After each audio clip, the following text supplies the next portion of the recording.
ಶಿವಳ್ಳಿಯವರು ಕಾಲ ಆಗಿ 3 ವರ್ಷಗಳೇನಾಗಿದೆಯಲ್ಲ, ಮೂರು ವರ್ಷಗಳಾಗಿದೆಯಲ್ಲ, ಅದರ ವಾರ್ಷಿಕೋತ್ಸವ ಕಾರ್ಯಕ್ರಮ ಇದೆ.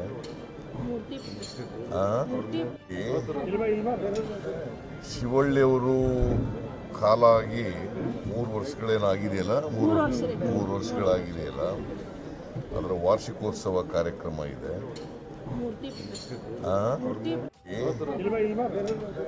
ಶಿವಳ್ಳಿಯವರು ಕಾಲ ಆಗಿ 3 ವರ್ಷಗಳೇನಾಗಿದೆಯಲ್ಲ, ಮೂರು ವರ್ಷಗಳಾಗಿದೆಯಲ್ಲ, ಅದರ ವಾರ್ಷಿಕೋತ್ಸವ ಕಾರ್ಯಕ್ರಮ ಇದೆ.